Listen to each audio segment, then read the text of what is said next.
Merry Christmas. Oh, now that was good. That is a great way. First time an awkward conversation has started that way. Welcome to Awkward Conversations. We are Seth and Crazy Sandra Dunn, and we are Christmas. Merry Christmas. Merry Christmas. This is episode number 2 Yes. in Christmas season, holiday season of 2024, in case you're watching this at another time in centuries to come. Centuries. Yeah, I'm being very confident. We love coming to you with these awkward conversations, and specifically, this is holiday time. If you watched the episode from a couple weeks ago, you learned, if you did not already know about me, that I love Christmas. And hopefully you learned, if you don't love Christmas, a few tips and tricks on how to redeem Christmas for yourself. So you can go watch that one if you haven't already. Yes. Yeah, and learn some of those redemption. Yeah. Seriously, thoughts. If Christmas is hard for you, Yeah. the holidays are hard for you, Right. go watch that video. Yeah. Hopefully it'll bring you a little perspective, a little help. Yeah, absolutely, and some good moving forward path. Today we wanted to kind of talk about family and how as a family you begin to work with We things. wanted to right? talk about the joys of family at Christmas. because it can be tricky. Families just inherently are difficult. Well, right, and rightly so. I mean, sometimes it can just be because people are difficult, but it also can be just like, for example, I was thinking of this morning, that we've now been married twice as long as we were single, right? I think, or close. Well, real close. Yeah. So, not quite. Almost. We're getting close to that. Anyway. The point is, we are down the road far enough. We've had numerous transitions. Mm-hmm. So there was a transition of getting married. Well, what do you can start right there and you can say, well, okay, here you get 2 kids who had a background, family background with Christmas, and we get married. Mm-hmm. Now, what do we do and then with the Christmas things as a family? Right. So now we have to celebrate our new life together. We have to celebrate with his family. We have to celebrate with my family. Right. And if you come from a broken home, you could potentially be needing to celebrate with more families. Absolutely. And so that all gets complicated. Your mom, my dad, my mom. What? It could get real crazy. Right. And you can only be in one place at a time. So how do you handle all this? So that's what we want to venture into today, understanding that this can be a very awkward spot for a lot of people. Yeah. And I will say, continuing on then, so then you learn how to do that. When you get married, you learn how to connect with his family, my family, our family, our new family. Then we have babies. Well, now how are we going to start creating our own family traditions, our own things? And then they leave house and they get married to their spouses. Yeah. Well, now we still have his mom, my mom, and us. And our kids, and then our kids have their in-laws, so it can get so complex. It really can. But being down the road this far. Yeah, we'll put some ideas to it. Yeah. And some conversation to it. Do you mind if I start? Go for it. I want to go back to one thing that kind of accidentally became a real blessing for us, and I want to mention it because I think it could be a helpful tip for somebody, is when I was growing up as a kid, we always did our main family unit. So in other words, my parents and my siblings, we always did our Christmas on Christmas Eve. So we would go to a Christmas Eve service at a church, and then we would come home, and in that case, growing up, the way I remember it anyway, we would come home and then we would do our family interactions, including opening presents and just all that kind of fun stuff. So I grew up with that. So I didn't know that. So I thought you did Christmas morning. No, we did Christmas Eve. And so that's part of why when we got married, we as us, and soon with children, we adopted that. And I don't even remember, I don't remember if I don't know. I don't know how that happened. It was kind of organic somewhat, but that has been a real gift in that. So we raised our kids that way. And when I was thinking back on it, I thought, so that really helped with then we had Christmas Day to go to one of our families. Right. And we can come back to that, but I want to jump forward real fast because this Christmas Eve thing has been helpful. Like even as our kids grew and they got married, we've just continued to do our family unit, so us, our kids, and our grandkids on Christmas Eve.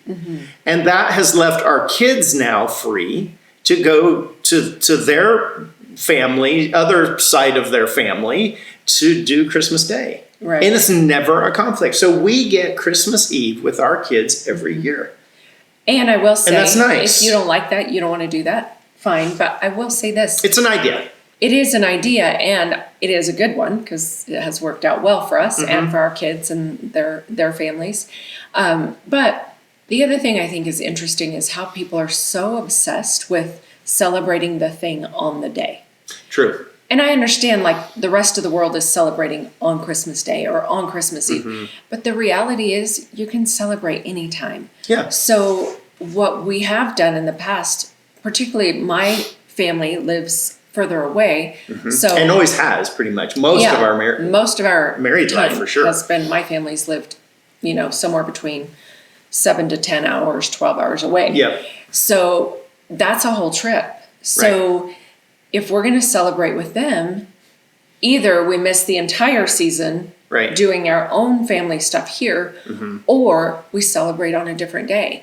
And even this year, I'm thinking we're going to end up celebrating the holidays probably in January with my family, because that's how it works. And the reality is we get so obsessed about, no, it has to be Christmas Eve, or it has to be Christmas. It doesn't. Right. It doesn't. You can celebrate any day, any time that we celebrated our daughter-in-law's birthday yesterday, and her birthday was in October. Not ideal. There's lots of reasons for that. Not ideal when it comes to a birthday. Right. But that's how it happened. Yeah. My son-in-law doesn't want to celebrate until he's through college, which means we'll celebrate him in June.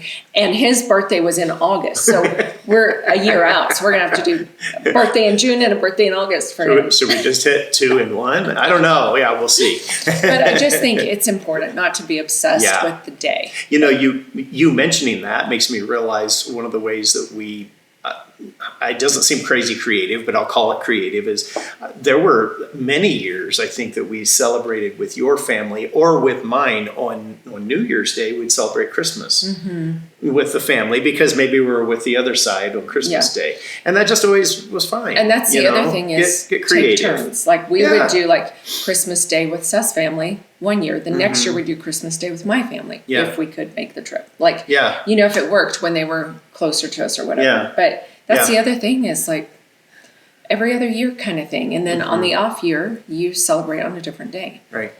Yeah. And I don't know, maybe some of this is elementary. Yeah. Elementary to people. I don't know, but I would just encourage you, if you have problem spots and they're consistent problem spots, get creative like this, to find ways to where you can have a consistency, or you can make it all fit because you just, work it around to where you do some variety. Right. Because I realize like the Christmas Eve thing for us, of course, we're in a wonderful position and have been all these years and still to this day. We'll see if that lasts, but both of our kids live close to us.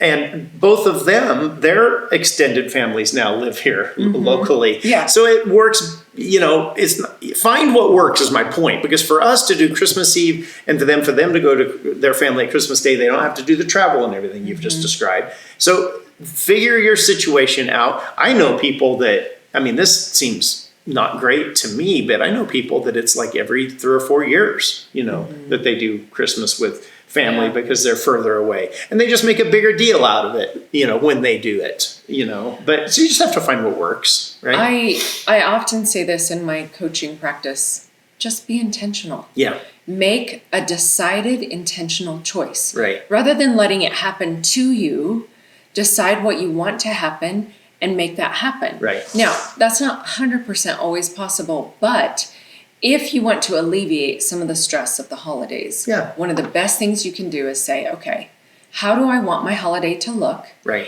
And how can I bring that to pass? Yeah. It's not rocket science, right? You don't have to be a rocket surgeon. You don't have to be super smart to figure out how to make it happen. Right. You just have to be conscious about it and make choices and decisions ahead of time. And let your family know, like, hey, I'm making some changes this year. Here are some things that I would like. If you can't do it, okay, we'll figure something out. Right. Right. But just be thoughtful and intentional and make conscious, aware decisions and choices. One of the things that we have done that would fit that. And again, it's not a big deal, but it's something we've chosen and something we enjoy is we do a live Christmas tree every year, right? And I'm not opposed to artificial trees. There's some beautiful ones out there. But for us, we like that. We like the smell. We like the experience. I mean, we don't do it the same every year, but we've gone and actually cut trees in the mountains. We're in Colorado. So, we've done that. We've also just found places that we enjoy to just go and buy them. We've done a variety of things, but we always have a live tree. And that's special. I enjoy the smell, enjoy the experience of that. And so that's how we do it. What does that have to do with family difficulties? No, it's not about family. Yeah, you're right. It's not about family difficulties if we're landing specifically right there. I just thought that's what we were talking about. Well, it is, but I think... I missed the transition. Let me make one up real quick. No, in my head, we were talking about how do you make it the experience of the holidays of Christmas a great experience overall. I probably made a little bit of a transition there. Because if you're talking family and specifically family challenges, I don't know what more I would add. Yeah. Well, and I do think this is kind of that place where you'll also have to sometimes you are choosing, right? Like you kind of sometimes have to make choices. That's true. Yeah. One over the other, or one at a certain time over the other, or whatever. And it's difficult if you have a dysfunctional family. Yeah. If you've got, that just can be hard.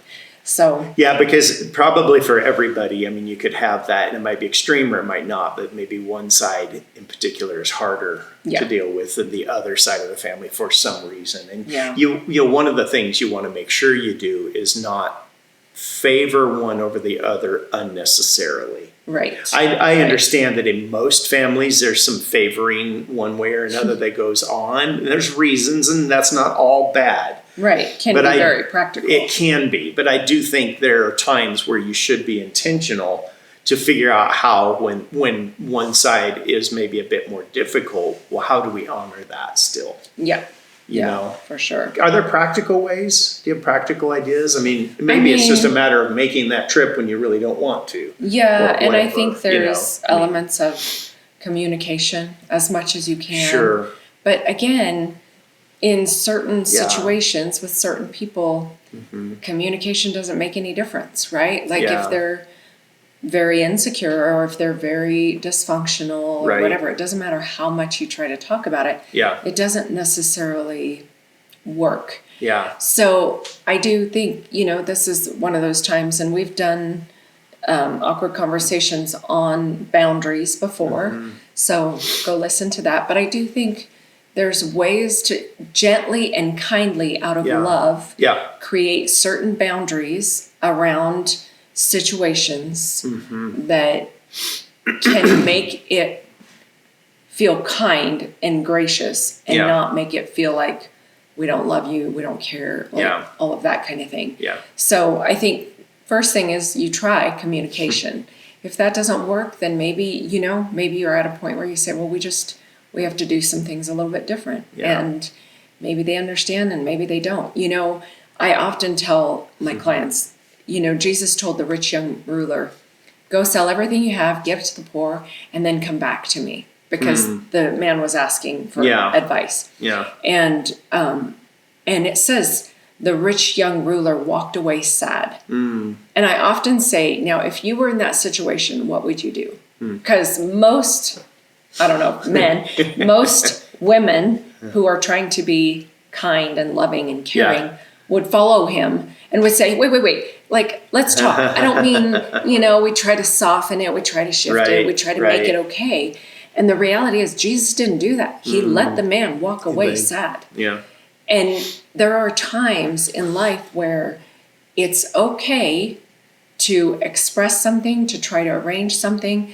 And if they're angry, they're sad, they're whatever, like, there is some times where it's okay to be like, that's not I can't take that on. That's not my deal, And again, not in a mean, spiteful, bitter, angry way, but in just the sense of like, okay, like it is what it is kind of thing. I know there was a time, and there were mixed feelings in the family about this, but there was a time when my parents came to us as a family. My dad is now passed, but they came to us at one point and said, listen, between the kids and the grandkids and the great grandkids, it's a lot of people now. And to buy Christmas presents for everyone is, first of all, an effort, just physically, but also financially, a bit of a burden and a challenge. So they made a decision. I don't know if I can get this exactly right, but I think what they did is they kept buying presents for certain ones under a certain age or something. And that was their way of dealing with it. And that's why you don't have 4 kids. I'm just kidding. Yeah, you have 6. Yeah. No, I think, again, to your point, I don't know that the family all loved or liked their idea and how they did it. But for them, they felt like they needed to make a change, and they did it that way. Yeah. And, to some degree, then you honor that, right? Sure. What I mean?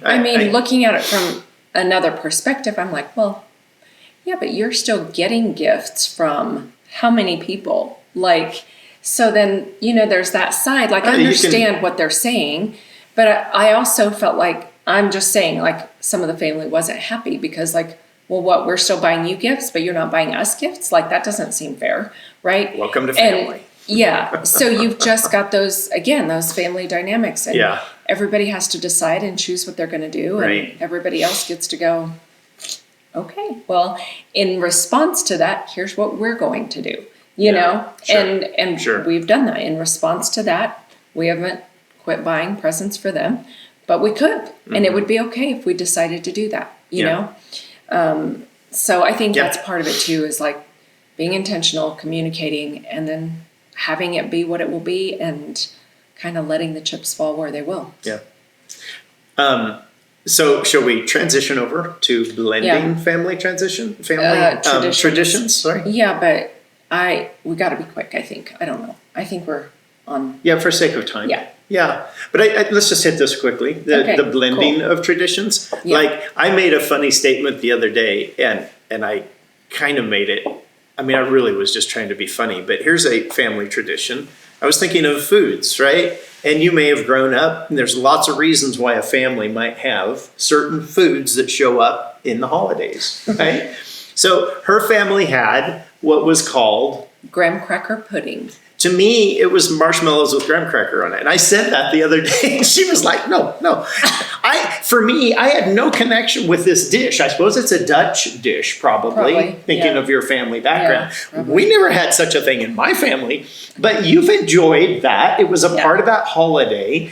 And and pepper nuts. Pepper nuts. He does like, but they're nuts fine. are another thing that is a good family tradition. But it's fun, isn't it? To take, I know of a family that, and I don't know where this all happened, but now I've watched them blend the kids would have been blended in a while back, but now the grandkids have been blended into this family cookie making day, right? And it's just, there are things like that show up. And now when you get married then, or you're blending your families for whatever reason, you have to figure out, what are you blending and what are you not? Right. Right? Yeah. So, and sometimes now the things we've just mentioned now, you could probably do whatever with, right? You can have what was it? Graham cracker pudding. You can have that or not, right? It doesn't make any difference. But sometimes you have to choose. Yeah. How are we going to do this? Yeah. Now, I've already mentioned Christmas Eve. I probably got ahead of myself on that. We chose Christmas Eve as our family tradition, and it's helped us. What else? What other kinds of things have we faced that have been a blending thing? I think a lot of things we started kind of new. And I was actually going to speak to that. Which is good too. You have traditions and they're valuable and we encourage that and that's important. Right. But it's also okay for traditions to change and to shift. Yeah. It's okay to let certain traditions go and let that be a good memory. Right. And it's okay to welcome in new traditions. But I feel like a lot of what we do are things that we kind of started new. And they might have been. Food. Right. There are certain foods that we have that we've brought in from both sides. But as far as activities or whatever. Did you go to Christmas Eve services when you were growing up? No. I don't even know if our church had Christmas. Yeah, which we always did. And so that's something that has we've missed very few years. And part of it, that's because I really liked that in there. Yeah. So that would have been a bit of a blending, I suppose. Yeah. Now, that wasn't a difficult one because you didn't have something else that would have been in the way butted of into it. Yeah. Right. So maybe we're struggling here to find things that butt up against each other more. We're just encouraging people that find the blending and make it your own. Our biggest challenge was when we first got married, that we lived in the same city with your parents and my parents. And there was conflict there of like, who are we going to spend holidays with? How is this going to work? But we already talked about that. Yeah. So I think one of the things that happened for us just last night is I was just sitting, we were watching a TV show, and I thought, hold on, we have a great opportunity here. We, at this point, and for a few years now, and it might be for a while, we'll see, it might change. We typically have Sunday mornings to ourselves. Christmas mornings. And really, maybe a good part of the day. So I turned to Sandra last night and I said, we should make a tradition, a fun thing for the two of us. Now, we haven't come up with it yet, so we can't share it with you because we haven't come up with it yet. But we should do something fun that we both enjoy, that event, that activity, that tradition on Christmas morning. Together, just you and I. Just side note, for those parents who are empty nesters, Christmas morning comes and your kids aren't home and you're sitting around crying and moaning and moping around because nobody's there during Christmas with you. Stop it. Figure out something fun to do for the two of you and go do that thing. Like, don't. Right. Yeah. Of course, we'll have our massive Christmas Eve celebration that often goes until midnight. That's late to this boy. So you're exhausted. So the first thing you do is sleep in a little bit on Christmas morning. But it'll be fun to see what we come up with to filter into our lives. And maybe we'll do it for decades, or maybe it'll be a shorter time. Family dynamics change. We might try something and do it for not a couple like years it and and then do be like, something different. Let's change. Yeah, but find those things, make them your own. I think more than anything, Christmas is such a great time of year. Enjoy your family.